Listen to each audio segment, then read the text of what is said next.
यहाँ पर आपको खबर देंगे, आर्मी चीफ की मुद्दत मुलाजमत में तोसी के खिलाफ दरख्वास्त आईनी बेंच में समाअत के लिए मुकर्रर हो गई है। जस्टिस अमीनुद्दीन खान की सरबराही में 7 रुकनी आईनी बेंच 20 नवंबर को समाअत करेगा। मजीद जानते हैं डॉन न्यूज के नुमाइंदे उमर बढ़नी से। जी उमर बढ़नी, आईनी बेंच 20 नवंबर को समाअत करेगा, इसकी क्या तफसील है आपके पास? जी बिल्कुल, आर्मी चीफ की मुद्दत मुलाजमत में तोसी के खिलाफ दरख्वास्त आईनी बेंच में समाअत के लिए मुकर्रर कर दी गई है। जस्टिस अमीनुद्दीन खान की सरबराही में 7 रुकनी आईनी बेंच 20 नवंबर को दरख्वास्त पर समाअत करेगा।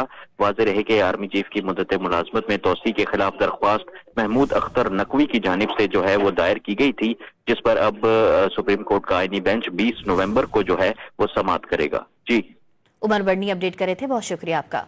यहाँ पर आपको खबर देंगे, आर्मी चीफ की मुद्दत मुलाजमत में तोसी के खिलाफ दरख्वास्त आईनी बेंच में समाअत के लिए मुकर्रर हो गई है। जस्टिस अमीनुद्दीन खान की सरबराही में 7 रुकनी आईनी बेंच 20 नवंबर को समाअत करेगा। मजीद जानते हैं डॉन न्यूज के नुमाइंदे उमर बढ़नी से। जी उमर बढ़नी, आईनी बेंच 20 नवंबर को समाअत करेगा, इसकी क्या तफसील है आपके पास? जी बिल्कुल, आर्मी चीफ की मुद्दत मुलाजमत में तोसी के खिलाफ दरख्वास्त आईनी बेंच में समाअत के लिए मुकर्रर कर दी गई है। जस्टिस अमीनुद्दीन खान की सरबराही में 7 रुकनी आईनी बेंच 20 नवंबर को दरख्वास्त पर समाअत करेगा।